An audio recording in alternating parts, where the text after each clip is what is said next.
আসসালামু আলাইকুম সপ্তম শ্রেণীর শিক্ষার্থী বন্ধুরা, আজকে তোমরা দেখবা 23 নম্বর ফেজের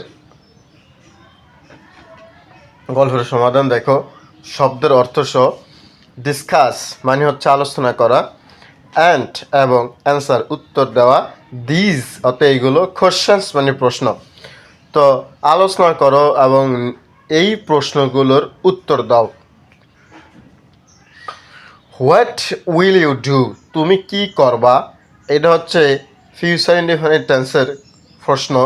হোয়াট উইল ইউ ডু, তুমি কি করবা। ইফ ইউর ফ্রেন্ডস, যদি তোমার পিতামাতা, ডু নট ওয়ান্ট, চায় না, you to go on a picnic, তুমি পিকনিকে যাও, এটা তোমার পিতামাতা চায় না।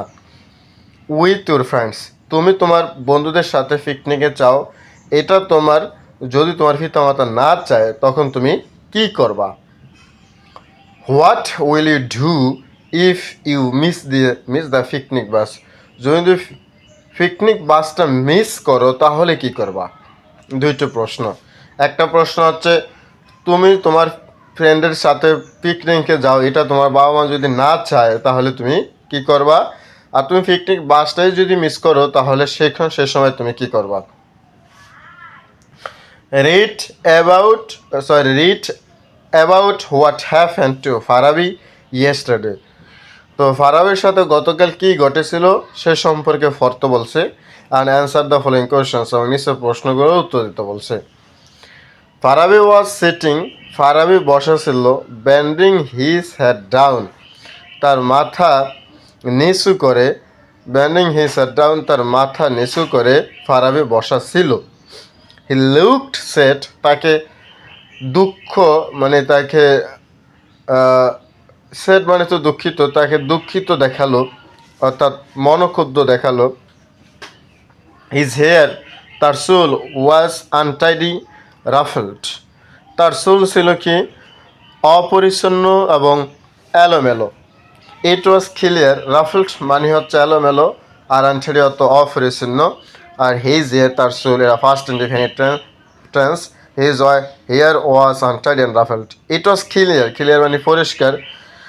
হি didn't brush it at all, it was clear, এটা পরিষ্কার ছিল, যে এটা সম্পূর্ণ ক্লিয়ার ছিল যে didn't brush it at all, মোটেই সে তার দাঁত মাজে না। হোয়াট হ্যাপেন্ড ফারাবি, ফারাবি বলল, ফারাবিকে জিজ্ঞেস করলো কি হয়েছে। আর ইউ ওকে, তুমি ঠিক আছো। আক্সড ফলোরা, ফলোরা জিজ্ঞেস করলো যে কি হয়েছে ফারাবি তোমার, তুমি কি ঠিক আছো। আই এম সো শকড, ফ্লোরাকে বললো আমি খুবই বিস্মিত, sorry I am so shocked.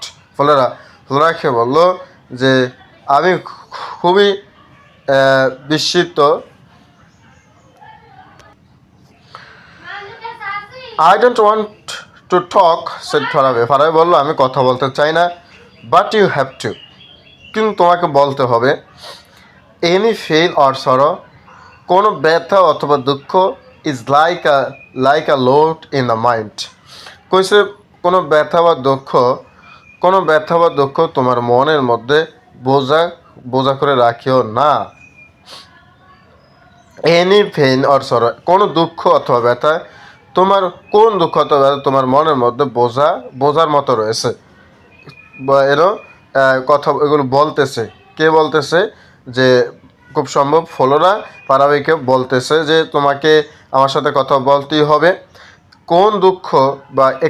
কোনো দুঃখ বা ব্যথা তোমার মনের মধ্যে বোঝার মতো রয়েছে, এগুলো আমাকে বলতে হবে। If you tell or share, যদি তুমি বলো অথবা শেয়ার করো, ভাগাভাগি করো, ইট উইথ ইউর প্যারেন্টস, তোমার পিতামাতার সাথে, অথবা অর ফ্রেন্ডস, তোমার বন্ধুর সাথে। বলছে তুমি যদি তোমার বন্ধু কিংবা পিতামাতার সাথে এগুলো বলো বা ভাগাভাগি করো, ইট উইল বি লাইটার, এটা হালকা হবে। ওয়ান দ্য আদার হ্যান্ড, অন্যথায় বা অন্য পক্ষে বা পক্ষান্তরে, if you do not share, তুমি যদি এটি শেয়ার না করো, the load will become heavier, তাহলে বোঝাটা আরও ভারী হবে। অ্যান্ড মোর পেইনফুল, আরও বেদনাদায়ক হবে। সো প্লিজ টেল মি, তাই আমাকে দয়া করে বলো, হোয়াটস রং, কী অসুবিধা। ফলোরা চালিয়ে যেতেছে, চাইলো যে ফলোরা বলতেই থাকলো যে তোমার কী অসুবিধা, তুমি এগুলো বলতে থাকলো। যদি তুমি তোমার মনের ভিতরে যে বোঝাগুলো রয়েছে, যে সমস্যাগুলো সেগুলো যদি বলো, শেয়ার করো, তাহলে এটা হালকা হয়ে যাবে। আর না বললে কী হবে, এই বোঝা আরও ভারী হবে, আরও বেদনাদায়ক হবে। আসলে কথা বাস্তব। এই জন্য আমাদের যে সকল দুঃখগুলো আছে, যে সকল মনের ভিতরে ঝামেলাগুলো আছে, এগুলো আমরা আমাদের বন্ধুদের সাথে শেয়ার করতে পারি, কিংবা পিতামাতার সাথেও। Farabi looked at Flora. Farabi ফলোরার দিকে তাকালো অ্যান্ড সেড, এবং বলল, one of my friends Harun. আমার অনেকগুলো বন্ধু, এই বন্ধুর মধ্যে একজন, আমার বন্ধুদের একজন Harun is our school football team leader. আমাদের স্কুল ফুটবলের টিম লিডার বা টিম প্রধান।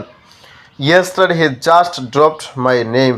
গতকালকে সে আমার নাম বাদ দিয়েছিল from the coming increase football tournament. In case football tournament, আসন্ন ফুটবল ইনকেস টুর্নামেন্ট থেকে সে আমার নামকে ড্রপ করে দিয়েছিল, বাদ দিয়েছে। I wanted to know why. আমি জানতে চাই কেন সে আমার নামটা বাদ দিল। But he didn't even talk to me about it. এবং কিন্তু সে এখন পর্যন্ত আমার সাথে এই সম্পর্কে কথা বলে নাই। এই জন্য ফারাবির মন খারাপ। ফারাবির মন খারাপ। তো আশা করি তোমরা বুঝতে পেরেছো এই গল্পটার বিষয়টা।